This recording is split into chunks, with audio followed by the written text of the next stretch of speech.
Alright, kind of a different response video, I suppose. I was listening to this Skeptical Heretic video, which is really boring. And so, I did notice the toolbar, somebody had posted a link to this guy's video. So I played a few seconds of it, pretty much. 19 seconds. So let's start from the beginning. But yeah, this ought to be funny, at least funny. There'll be some entertainment value. So I think he's a pro-extinctionist, but he wants to save the animals. Some kind of Buddhist thing, no doubt. Some kind of wacky religion, no doubt. So anyway, let's play along. See where it goes. So I just watched the conversation between Inmendham and Les Knight, and I find several problems with Inmendham's arguments. First of all, it's pretty unfair to assume that people in the third world that are having more babies are less civilized or more... It's not an assumption, okay? It's really not. It's a statistical fact. They've even done it in countries like India. You know, the same people, you know, one town they educate the girls, the other town they don't educate the girls.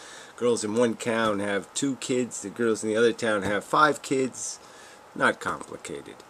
And, yes, I associate with civilization, especially if you're living on a garbage dump and you have duty running across your front door in a trench and you can't figure out that having a kid might not be a great idea. I'm saying you're pretty unfucking civilized. Yeah. It's my definition of civilization anyway. Is things like septic tanks, clean water. Yeah, that's civilization. More stupid than people in rich countries. Yes, they're stupid as too. That's the truth of it. They're stupid. Okay, you want to pretend they're not stupid? Go ahead and pretend, but it's a fact. Alright, if we go out and give people IQ tests based on how many kids, just give them the test and give the ones with the 5 kids versus the ones with the 1 kid, and you're going to find out, guess what? The people that have the 1 kid are going to be smarter than the kid with 5 kids. It's just a fact. Get over yourself, silly person. Let's not forget that having 1 child in a first world country is the equivalent, ecologically. It's not about what it is ecologically. That's right. Civilization is expensive. Yeah, that's right. That's the problem with it, okay? And everybody wants it, but nobody really wants to pay the freight with it. Even the civilized countries are in debt because it's very expensive to be civilized. That's right. But that doesn't have anything to do with the subject, does it? No, it doesn't really. Of having dozens of babies in a third world country. The footprint of the rich kid will be incomparably greater. Again, footprint means what, how? Alright, we know where the footprint's coming from now, right? So, I mean, theoretically, let's just say we didn't play along with the third world, and we didn't let the third world people into the first world countries to increase their population. It would be quite obviously what's taking place, okay, that all the population is coming from those countries. All the increases in population and all the unsustainability that's going to be created by that increase in human population is being created by them. So it doesn't really matter what the particular footprint is. The point is their footprints are obviously going right across the border into those countries where they're, you know, they might be born over here, but they're going to end up over here, and once they get up over here, their footprint gets huge, just like the other footprints. So it really doesn't matter then, does it? Right? As soon as they taste civilization, they want it all too. And so in some ways we could actually say that humans in rich countries are stupider because we consume more. Yeah, there would be no problem with how much you consume if population was stopped, okay? So if the third world would stop producing excess population increases, then we could manage the population we have. But you can't manage it if it's unsustainable growth. So that's the dead end. That's the unsustainable part. And have a bigger footprint. Now, Inmendham is right that Mars has... Yeah, and exactly who would be stupid enough to say, oh yeah, I would like to live in a country where I get cholera. I'd like to live in a place where I don't have clean drinking water. Yeah, no, nobody smart would do that. Less suffering. But what he or Les did not mention is that it also has less satisfaction and less joy. Yeah, well, whatever. Yeah, Les didn't even mention it because it's silly. Okay? Satisfaction is a consequence of first creating some sort of need for the satisfaction, some sort of deprivation in need of gratification. And that's pretty much what your joy list is covered with also. Okay, if you're deriving joy from something, it's likely because you need escapism, or you need relief, or you need a distraction, or something else, and that's why it's pleasing you, is because it's taking you away from your real concerns, and taking you away from your real life and your real worries, and creating the illusion of happiness. And maybe pink balloons can do that for 5 minutes, but that's just another drug. Inmendham has not shown any evidence that the intelligence of humans gives us the ability or the right to decide whether the suffering in nature is so much greater than... Oh yeah, right. So we didn't pass IQ test. He hasn't given. I haven't proved that we're smarter than giraffes. I have to go out and actually do that. All right, I'll go ask the giraffes to add 2 plus 2. They'll fail the test. I win. So yeah, I think I can prove we're smarter than animals. If you think you have a viable argument that their animals have secret underground intelligence or something, it'd be nice if you showed a little bit of evidence yourself. Yeah, I'd stake it all. You know, I'd invest everything I own in the fact that, yeah, I'm smarter than the average horse. And its satisfaction and joy. Again, satisfaction and joy doesn't really mean anything. Those are just little fluffy words you're playing with, like little girl toys or something. What are you talking about exactly?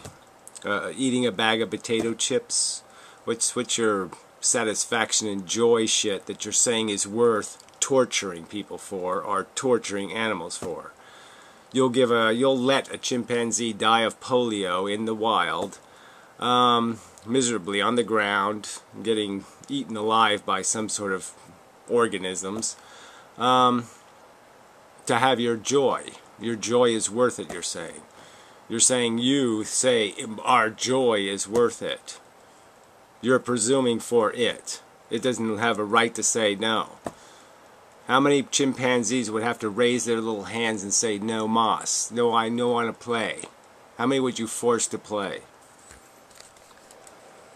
Even with humans. I mean, when suffering happens in nature, a primitive human can often accept it stoically. Oh, whatever that again. What does that have to do with it? That's your business. You want to stoically accept a telephone pole up your ass? Go ahead. You want to accept stoically getting raped in prison? Go ahead. No one's stopping you. Alright? The argument is whether you have a right to pretend that everything else is obligated to be stoic.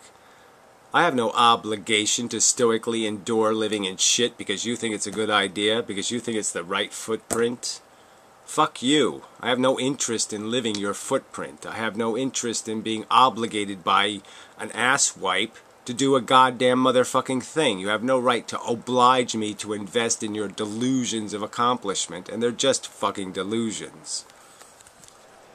It is, part of nature. It is part of the nature of things. That doesn't, part of nature, that's worse than resorting to God. Okay, we know nature's an imbecile.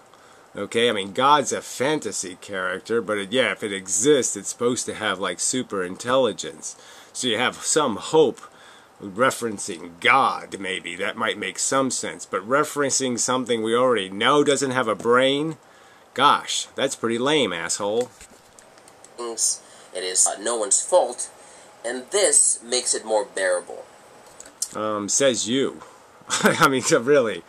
I really don't understand. It's more bearable because it's completely preventable, and it's only happening because deluded assholes are pushing the button to go. And that makes it more bearable? No, that doesn't make it any more bearable. I will not be asphalt for your highway to joy and whatever, satisfaction. Fuck you. But when out of nature and civilization, suffering tends to be man-made. It is not perceived. Oh, what? This is Yes, there was no suffering on planet Earth till humans showed up. Right, crocodiles were eating stuff, but nothing suffered. Nothing got a disease. There was no such thing as a virus or an illness or a microbe. It wasn't until humans showed up that all the microbes showed up. What an idiot. Perceived as impersonal, but as the result of an imposition on the person by other persons. Other persons whose decisions the individual has no ability to influence. Yeah, right, exactly. What? Huh? What? The conversation is about what do intelligent people who now have choices, what are they going to take responsibility for? You have a choice. It's your decision. Okay, no buttons get pressed unless you say it's okay now, all right? It's all the buttons have been revealed. The curtain has been removed. You can't make excuses now that nature did it or something else did it. If you don't act, that's acting. Okay, if you don't come to the rape victim's aid, okay, that's a decision. All right, it's not a non-decision. It's not a I'm going to mind my own business. There's none of that shit anymore. Okay, the truth is here. We can see it. You want to pretend it doesn't exist. That's your business, but it's making a decision, and I think that decision is a cop-out. Consequently, the person feels frustrated, humiliated, angry, etc. And all these things add on to the suffering. Yeah, who cares? And I would also say that animals don't have to deal with the existential anguish that we have. Oh, right. You could just turn those arguments right around and say, for everything that happens to them, they think everything is permanent. They have no capacity to understand that it's only for a second or it's only going to last 5 minutes. They can't know that a problem they have is not a big problem. Look at just how they learn. I mean, you could just, I could see with these cats here. Once they learn something's dangerous or when something threatens them, when something happens to them, they will act afraid for years. Okay, unless they get some kind of alternative positive reinforcement, they won't get over it. Ever. They'll never forget. There's pretty good evidence that when humans developed or evolved their bigger brain, they significantly increased their awareness of self. And with that awareness of self has been proven by some sort of evidence.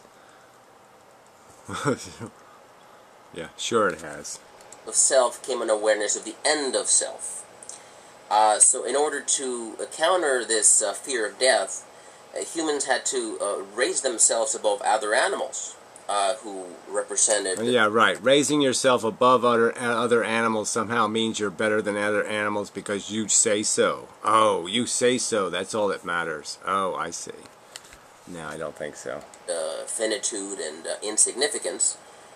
Humans had to create culture, which is basically... They didn't have to create culture. Everything has culture that's a social organization. Chimpanzees have culture.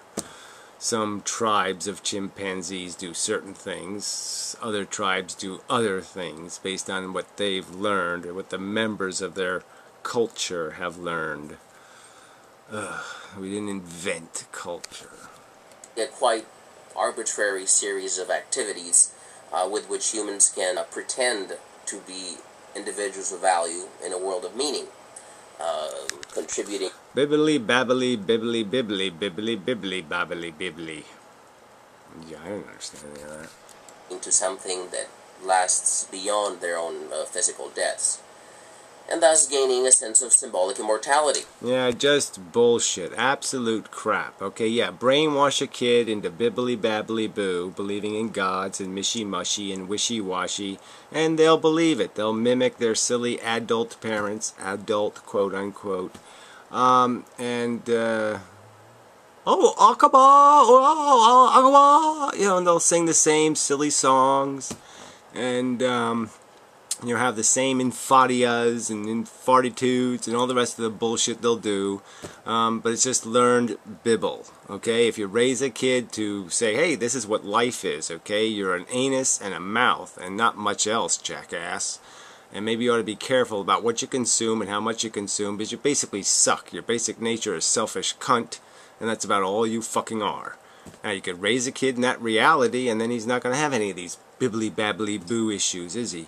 No, he's not. Thus, if culture itself is a measure of this existential anger, culture itself is just a fucking big fat pile of barf. Culture is a bunch of chaotic pop memes that have no credibility. It's just like Christianity. Christianity didn't earn it. Christianity didn't have a conversation with the human race and say, look, we have this theory of God based on Jehovah. No, Christianity had big guns, and they pointed them at people and said, you believe what we believe or we're going to kill you. Shit. But culture's just crap. It's just a bunch of pop crap that make people feel good, and that's it. A bunch of shit that says, you're not really fat. You're not really a stupid weaselly cunt. When you really are. Wish. One could say with a fair amount of certainty that everything else being equal, a creature that does not need culture suffers less. Do you need culture? I don't think you need. I don't need culture. No. Whatever that means. Need culture. Come on. Also, notice that if one believes Inmendham's statement that the suffering that humans cause in nature is only 0.00001% of the total suffering, that is a proportionally insignificant amount of suffering. No, I said that humans endure only a tiny percentage of the amount of suffering, that the animal kingdom is way, way, way ahead of us. Yes, animals are living and dying all over the place every fucking day. Like this. All the time it's happening. Rats only live 3 fucking years. Then, one should actually be happy about the species extinctions that humans are perpetrating, because we would actually be reducing suffering. Yeah, well look, the species we're making extinct are microbes and plants and funguses, and you know, they count anything. Okay, we haven't made too many big things extinct lately or recently, right? I mean, yeah, some of them are on the edge of it, okay, like elephants and stuff, but they're not really on it, right? They're not really going to go realistically extinct, because we know we'll have them in zoos or we'll have them somewhere. So, realistically, none of the really important animals are going extinct. It's just a bunch of crap like plankton in the ocean or something. Who cares? That's why he says it would be better if we cover the whole world in asphalt, or we crash the moon into the earth. Why then advocate population reduction? Because chaos isn't good for doing things on purpose. Doing things gracefully. Gracefully exiting isn't going to happen in chaos. Chaos, graceful. Chaos, graceful. You see, the two words really don't mix. After all, if nature is responsible for 99.99999% of the suffering, having more of us around would, according to his logic. No, according to your perversion and idiocracy, right? I mean, I've already said this. I probably said it in the goddamn video you watched. The chaos is not good. Chaos isn't good for doing anything on purpose, reasonably, carefully, thoughtfully. These are all words that were used in the video, so you already heard these words. So you're just lying now, right? You're just lying, pretending Inmendham didn't already counter-argue the crap you're saying. Because he did in the fucking video you say you watched.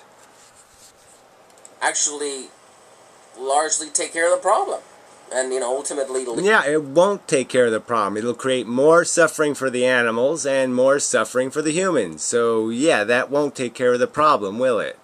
Because, again, the animals going extinct are not the sentient organisms on Earth. Alright, let's go figure out how many sentient organisms are going extinct every day. Not how many non-sentient organisms are going extinct every day. And then you can have a rational conversation about the impact on feeling organisms rather than the impact on nothing. Lead to an environmental catastrophe that would wipe humans out as well.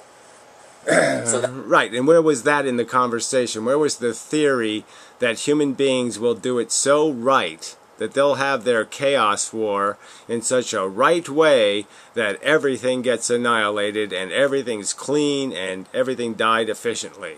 Where's that theory proposed? Oh, that's right, it isn't anywhere. That's just absolute nonsense. That's just a bunch of drivel.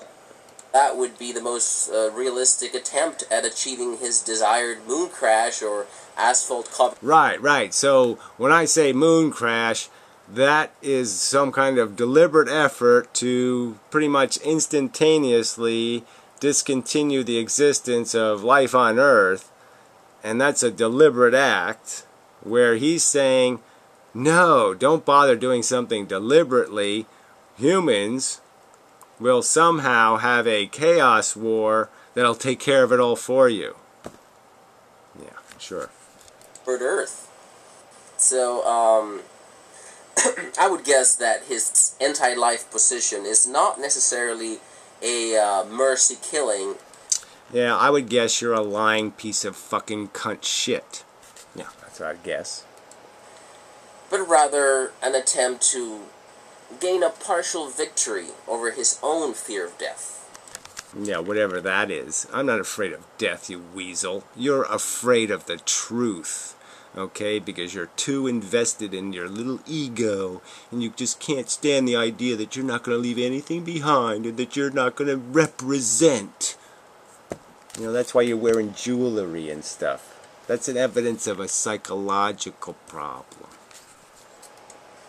That is, he is willing to advocate for the actual extinction of humans and their symbolic culture, but only by eliminating the symbolic death that nature itself represents. Yeah, whatever the fuck that means. Hello? Huh? Oh yeah, that makes no sense at all. No, I had a conversation with a guy who wants to kill humans, okay, and leave the planet to natural functionality. Crocodiles eating shit, the same old mechanism, the meat grinder goes on and on and on and on and on. Life, death, life, death, life, death. Life is death, you know, it's a death sentence. You do understand that, don't you? You haven't died yet, have you? Yet you're saying that I know it's good for you. I know you're going to like it. You're going to think it was well worth it. I'm sure of it. Of course, I haven't done it. But I'm sure you're going to love it. I mean, you're selling something you haven't even eaten. You know what I'm saying? That's the hypocrisy of you fuckers. You know, you're selling this property and you haven't lived on it. You're selling a toxic waste dump and you haven't spent day one really living on it. But you're selling it like you know what it is. You haven't lived as the Elephant Man. You haven't had elephantitis. You haven't had cholera. I bet you haven't. I could go on down the list of all the things you haven't had. You haven't been born blind. You haven't been born paralyzed. You haven't even been born a woman. And yet you're going to tell me that you know what life is and that it's worth it no matter what. You can give us all a blanket endorsement. Impose it all you want. Fuck them all over. Victims don't matter. And that's all you're fucking saying. You're just saying you don't give a rat's ass about a victim because you are hunting joy. And your little beaded necklace, little wimpy, bullshitty, titty-tatty, tooty-tooty religious bullshit is somehow worth it. Well, fuck you. Yeah. Okay, enough of that. That was sort of fun. I gotta find out who this guy is. Mr. 101 Nights. My 10-day Vipipania experience. I wonder what the fuck that is. I wonder what a Vipipania is. So I just finished my Vipassana retreat about Vipassana. a day and a half ago. It's all this And I wanted to wait a little bit before making a video. Very exciting. Tell you about the experience. Oh yeah, very. Because I wanted to great, fantastic. sort of step back and all right, whatever. see what just happened Let's to me. get to it. Let's get to it. I'll move ahead. Uncomfortable just getting my body for some reason, and I realized that it was coming from the main discomfort was coming from a sensation right on my right nipple. I mean, Really weird, Oh, right? yeah, that is a little weird. Nipples. 10 days without talking. He's got which bracelets, is very too. healthy, I feel, for Yeah, 10 most days without talking. civilized. Very cool. Your skin first. Yeah. And for me, it's mostly a sense of warmth. Yeah, warmth facial. kind of a field of energy. Very, That, very. you can be either doing it a bit like a all- scan, or you can just go from part to part. He's very gay. Okay, enough of this shit. It's too gay for me, thank you. Anyway. I won the Nobel Peace Prize, it says. Huh, that must be a joke video. Let's see, Margaret Thatcher. He did a video on Thatcherism. Let's see, he's got videos with 100,000 views. Oh, please. The Swedish Feminist Nightmare. Yeah, so he's probably an anti-feminist. I don't know. Doesn't really matter. I'm not that fucking curious. Yeah. Not that curious. Till next time.